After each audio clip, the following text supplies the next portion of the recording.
Assalamualaikum warahmatullahi wabarakatuh. Salam sejahtera bagi kita semua.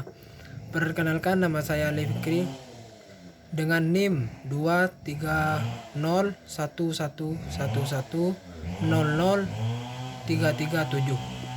Saya akan menjelaskan asal usul negara, teori yang bersifat ketuhanan, teori yang didasari kekuatan dalam kekuasaan, teori perjanjian masyarakat, dan teori hukum alam. John Locke mendefinisikan teori terbentuknya negara sebagai suatu keadaan yang damai, penuh komitmen, baik saling menolong antar individu dalam sebuah kelompok masyarakat. Kehidupan keadaan alamiah dalam pandangan Locke merupakan suatu yang ideal.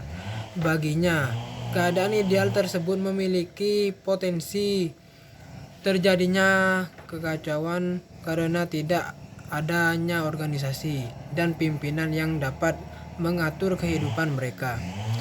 Di sini unsur pimpinan atau negara menjadi sangat penting demi menghindari konflik di antara warga.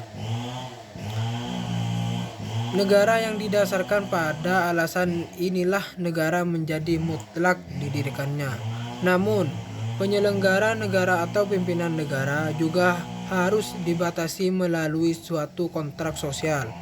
Dasar pemikiran kontrak sosial antar negara dan warga negara dalam pandangan Locke ini menjadi suatu peringatan bahwa kekuasaan pimpinan penguasa tidak pernah mutlak, tetapi selalu terbatas.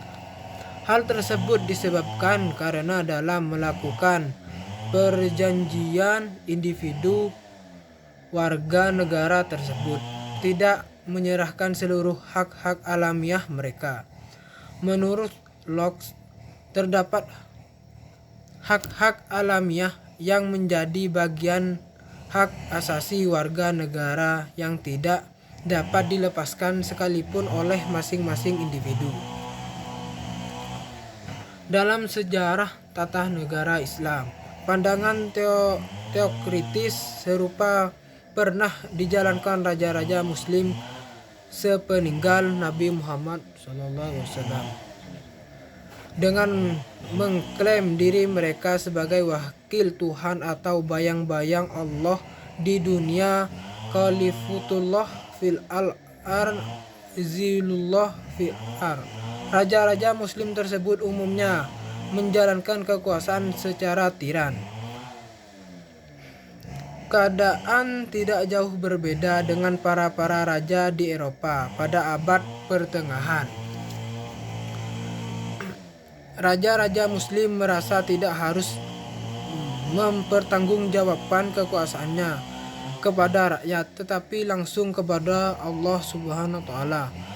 Paham teokrasi Islam ini pada akhirnya melahirkan doktrin politik Islam sebagai agama sekaligus kekuasaan dian wa daulah.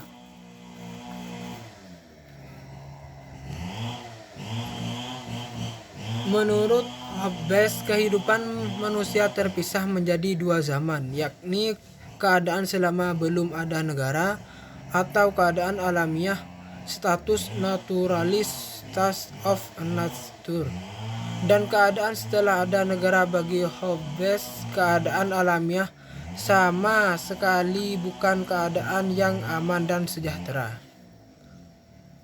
Namun, sebaliknya, keadaan alamiah merupakan suatu keadaan sosial yang kacau, tanpa hukum, tanpa pemerintah, dan tanpa ikatan-ikatan sosial antar individu di dalamnya.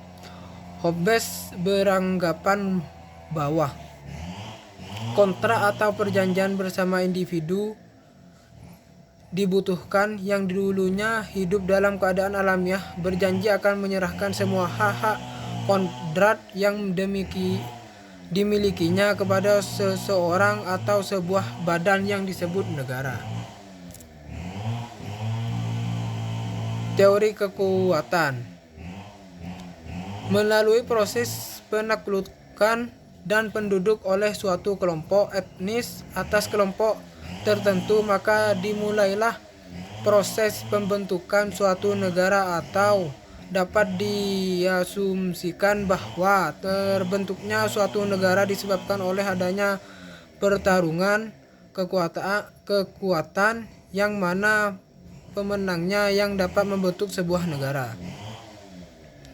Awalnya teori ini bersumber dari kajian antropologis atas pertikaian di kalangan suku-suku primitif, yang mana sang pemenang akan menjadi penentu utama kehidupan suku yang dikalahkan. Sebagai contoh dalam kehidupan modern adalah penaklukan dalam bentuk perjajahan bangsa-bangsa barat kepada bangsa-bangsa timur. Setelah masa perjajahan selesai pada awalnya abad ke-20, dijumpai banyak negara baru yang kemerdekaannya ditentukan oleh penguasa kolonial, misalnya sebagai Brunei Darussalam dan Malaysia. Teori kontrak sosial.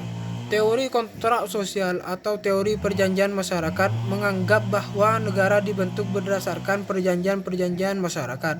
Dalam tradisional sosial masyarakat, teori ini menitik beratkan negara untuk berpotensi menjadi tirani. Hal tersebut disebabkan oleh keberlangsungannya ada pada kontrak-kontrak sosial antar warga negara dengan lembaga negara. Adapun tokoh yang menganut aliran ini diantaranya Thomas Hobbes, John Locke, dan J.J. Rousseau.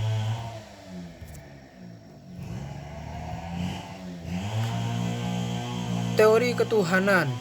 Teori ketuhanan dikenal sebagai istilah doktrin teoritis. Teori ini dapat dijumpai dari sisi dunia bagian timur ataupun barat.